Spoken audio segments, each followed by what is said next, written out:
I used to drive for Uber to make extra cash when I was 19. It wasn't a great gig, but I liked working my own hours and not having a boss.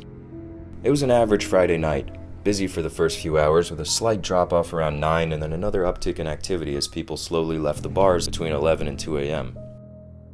It was probably about 12:30. I'd done a ride that brought me way out in the boonies, so I was trying to get back into the city when a ping went off on my phone. It was another potential passenger about 2 miles out of my way, and I was hoping it would wind up taking me to where I needed to go, so I took the job and began over.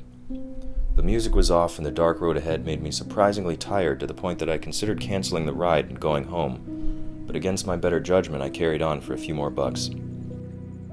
The passenger was named Mike and looked to be about 50 under the street lamp where he stood. He was a lanky man, he looked like a smoker and he smelled like it too. He had a dusty brown jacket that reeked of cigarettes and really clogged up my nostrils from the moment he got in the car. He directed me to the area of town right by the university, which is a bit odd as most of the houses on the block were sororities and frat houses, but I didn't question it too much. I tried to make some light conversation which he would respond to with short enough replies that I got the hint. I was fine with silence. It was a long day and I was exhausted. However, there was something about this guy that gave me the creeps, and sitting in darkness without a word only exacerbated the feeling. We were getting closer to the campus when I looked into the rearview mirror and saw he was staring at me. Now usually when someone is caught staring, they instantly look away, but this guy didn't even blink. I got my eyes back on the road, but after another minute I had to check again, and sure enough, he was still staring right at me. I could hardly see him back there in the shadows as there was barely any streetlights in the area, but I could see his eyes in the mirror and there was no doubt where he was looking. I didn't like it one bit, so I opted to force him into conversation. That way the eye contact would be warranted and I'd feel a little less uncomfortable. It worked for a few minutes. I asked if he was from the area. He said no. I asked where he was from. He said California. All short answers, but at least he wasn't giving me the silent treatment. I ran out of things to say and determined that if there was in fact something off about the guy, I should certainly not annoy him into snapping, so I shut up. That's when I turned down his street. It was a dead end, of course. I began to slow down, looking out for the street address, and took one final opportunity to clock him in the mirror, but this time he was looking away. Relieved, I pulled up to the end of the road and put it in park. He didn't budge.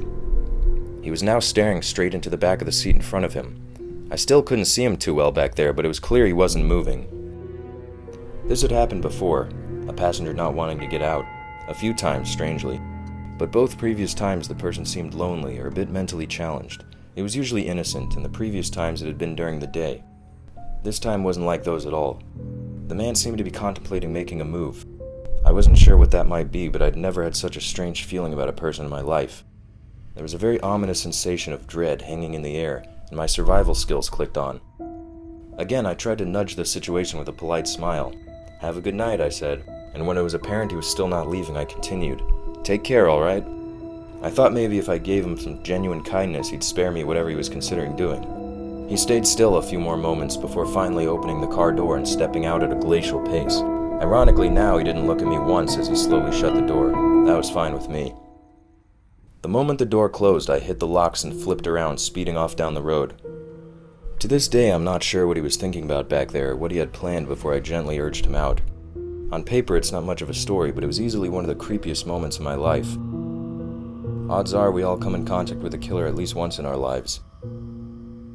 I think that was mine.